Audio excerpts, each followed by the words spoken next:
it's not. Hi guys, it's Wednesday night, and I have a game of Warlords of Erehwon on Friday. I'm just going to double check that I've got everything I need for that game. This is, as you can see, a old Games Workshop case, but it happens to be where my Armour miniatures live. Anyone who knows their foam colours will be able to tell you this is, in fact, a very old Games Workshop case. Between this box here and those few down the back there, this is every single halfling Alex from Warploque Miniatures has ever sculpted, barring the alblonical style halflings, which are on my to-do list, I guess. So I'm going to have a rifle through this, and I'll see if I can put my Erehwon army together. Okay, so I've had a good old root around in my case, and I've been rejigging my army list as I go. I've got it onto exactly 750 points, which is the agreed amount, and it is pretty much all troops. So I'll quickly run you through what we've got. This is a stone thrower with 4 crew. These are halfling sheriffs in light armour. So this guy is fairly new to my collection, so I'm going to aim to get him finished off before Friday. I've got 1, 2, 3 units of archers, units of 5. This fella is a halfling sheriff with 2 henchmen. This is 3 mounted halflings. We've then got a large unit of halfling militia with swords, and a large unit of halfling militia with spears. To round it off, we have this halfling fortune teller, who is being represented by this pretty awesome battle cook model, with these 2 henchmen or sous chefs or assistant chefs, to round out the game, to round out the army. So yeah, these guys are looking fantastic. I always forget how good these models are until I get them out like this. Okay, so there's my army. Let's fast forward to Friday. Scruffy Crow.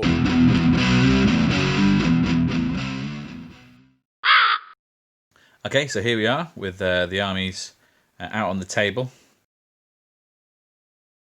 I'm going to have to overdub everything from now on because it's incredibly noisy here. This is Graham's list. Some skeleton archers, just a small unit there. The Wraiths at the back represent skeleton warriors.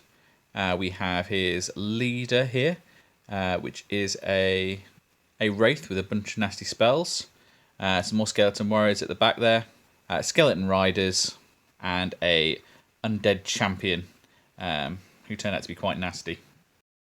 Okay, so this is the end of turn 1. Not a lot's happened. Mostly we've been taking run orders. However, the Wraith did manage to chill wind my sheriffs, this fella here, and take out all but one of them, leaving them with a pin and only 1 guy left. My mage, of course, retaliated and lightning bolted his mage for a bit of damage. Okay, so turn 2 saw my halfling militia with swords wipe out his first unit of skeletons, and his skeleton riders in turn wipe out one of my units of archers, but they did lose one in the process. My sheep decided to attack his champion, but they came out of that badly, losing a member and taking some pins. Just a bit of an interlude here. How's this one going? Just having a look around the other games being played. It's our local club. This is the Bedford Weird Boys, and as you can see, most of the other games are 40k. So our game's not only the only non-Games Workshop game, it's also the only non-40k game. Okay, so as I said, the sheep charged the sheep charged the champion and failed, unfortunately, as we saw. But then the Wraith then charged my halfling militia. He meted out a bit of damage, but ultimately lost the fight. The archers and my wizard have been slowly throwing pins on his leader. The catapult continued to fail to do anything. So yeah, his leader now has a whole bunch of pins. And my spearmen are just sort of waiting on the wings, trying to keep the horses at bay. So yeah, end of turn 2. Things are looking pretty exciting. So, beginning of turn 3, the spearmen absolutely annihilated the knights. The catapults still failed to do anything. My archers also failed to activate. And the other militia, the sword militia, was finished off by these wraiths.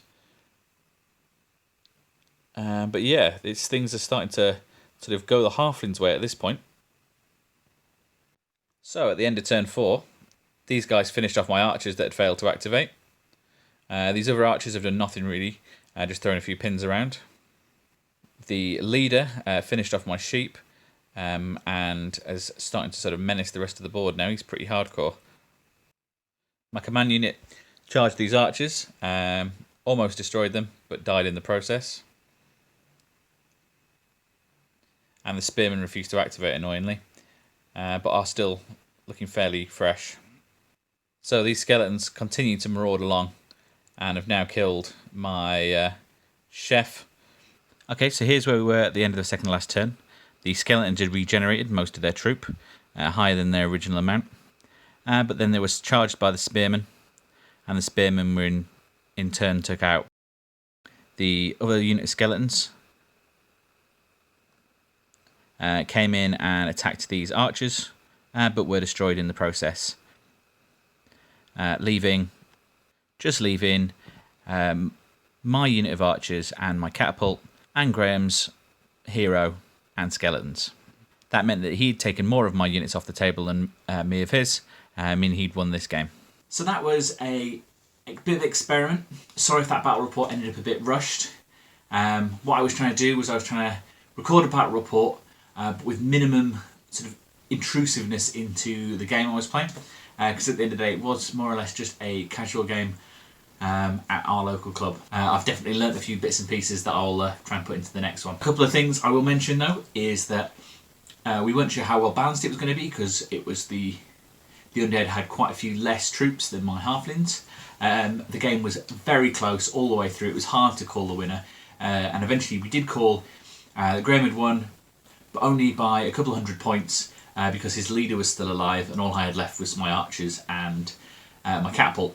So right up to the last turn the game could have gone either way. So that was, for me, that shows quite a lot of balance if you can throw two forces together without communicating and end up that close all the way through. As I said, this was a bit of an experiment, and hopefully I can improve my out on the road battle reports going forward. Just before I forget, if you like this and you're into Warlords of Erehwon, or you're thinking about getting into Warlords of Erehwon, you've got some questions, or even if you've got an army to show off, check out my Discord link in the description. Come say hi. There's a Warlords of Erehwon section. Come and have a chat.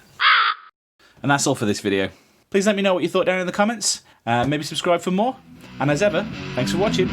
Bye.